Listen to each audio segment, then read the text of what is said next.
വിഷ്ണുശാലിനിയുടെ latest episode പ്രൊമോയിൽ ശിവനെ തിരക്കി മാണിക്കോത്ത് വീട്ടിലേക്കാണെങ്കിൽ ആ പുതിയ സർക്കിള് അബ്ദുൾ റസാഖ് വരുന്നുണ്ട്. അന്നേരം ശിവനിങ്ങനെ അകത്തോട്ട് കയറാൻ തുടങ്ങുമ്പോഴാണ് ഈ പോലീസ് വണ്ടി ഇങ്ങനെ വെളിയിൽ വന്ന് നിൽക്കുന്ന കാണുന്നത്. തുടർന്ന് ശിവൻ ഇറങ്ങി വരുന്നുണ്ട്, മഹേന്ദ്രനും ഇറങ്ങി വരുന്നുണ്ട്. തുടർന്ന് ആ ഒരു കളക്ടർ വെടിവെച്ച ആ ഒരു കേസിനെ കുറിച്ച് തന്നെയാണ് ഈ സംസാരിക്കുന്നതൊക്കെ. അന്നേരം ചെമ്പല്ലിയെ കൊണ്ട് ആരാണിതൊക്കെ ചെയ്യിപ്പിച്ചത് എന്ന് പറയിക്കുന്നതിന് മുന്നേ അയാൾ കൊല്ലപ്പെട്ടു എന്നിങ്ങനെ റസാഖ് പറയുന്നുണ്ട്. അതായത് ശിവനെയാണ് സംശയം.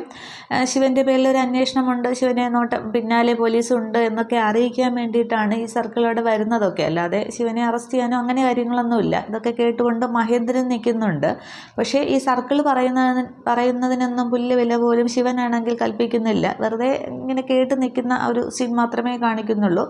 അതിനുശേഷം സർക്കിൾ ഇവിടെ നിന്ന് പോകുന്നുമുണ്ട്.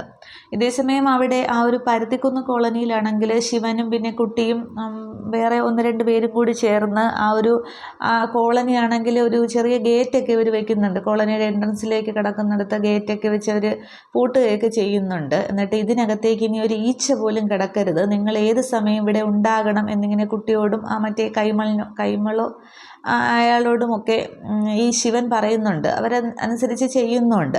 അന്നേരം ഈ കാര്യമാണെങ്കിൽ അവിടെ കളക്ടറേറ്റിൽ അറിയുന്നുണ്ട്. അനുപല്ലവിയാണെങ്കിൽ ശാലിനിയോട് വന്ന് പറയുന്നുണ്ട് അത് അവരുടെ ഭൂമിയാണ് എന്ന് കാണിക്കാൻ വേണ്ടി അതൊക്കെ കെട്ടിമറച്ച് അവിടെ എന്തൊക്കെ പണികളൊക്കെ ചെയ്യുന്നുണ്ട് എന്നിങ്ങനെ അനുപല്ലവി ശാലിനിയോട് പറയുന്നുണ്ട്. ശാലിനി അപ്പോൾ റെസ്റ്റൊക്കെ കഴിഞ്ഞ് തിരികെ ജോയിൻ ചെയ്തിട്ടുണ്ട്. അന്നേരം ശാലിനിയാണെങ്കിൽ ആ ക്യാബിനിലെ കസേരയിലിരുന്ന് ഇങ്ങനെ ഇതെല്ലാം ഇങ്ങനെ കേട്ടിരിക്കുകയാണ്.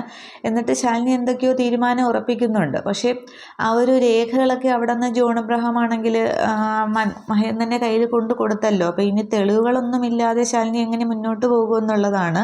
പിന്നീട് ശിവനോട് പറഞ്ഞിട്ടുണ്ടായിരുന്നു, ഒരാഴ്ച സമയം തന്നാൽ അവന് മുൻ പ്രമാണങ്ങളൊക്കെ അവിടെ കൊണ്ട് ഹാജരാക്കും, ശിവനാണ് പറയുന്നതെന്നൊക്കെ അവിടെ വെല്ലുവിളിച്ചായിരുന്നു. ആ നടപടി എന്തെങ്കിലും ആവോ ഇല്ലയോ എന്നാണ്. അല്ലാതെ പിന്നെ ശാലിനി ഈ കാഹളം കൊടുത്ത തെളിവുകളൊക്കെ പോയല്ലോ. അപ്പോൾ ഇനി അതിൻ്റെ കോപ്പി എന്തെങ്കിലും ശാലിനിയുടെ കയ്യിലുണ്ടോ, അതിനായിട്ട് മുന്നോട്ട് പോകുമോ എന്നുള്ളതൊക്കെയാണ്. അതൊക്കെ നമുക്ക് കാണാം. വിഷ്ണുവിൻ്റെ സീനൊന്നും കാണിച്ചിട്ടില്ല.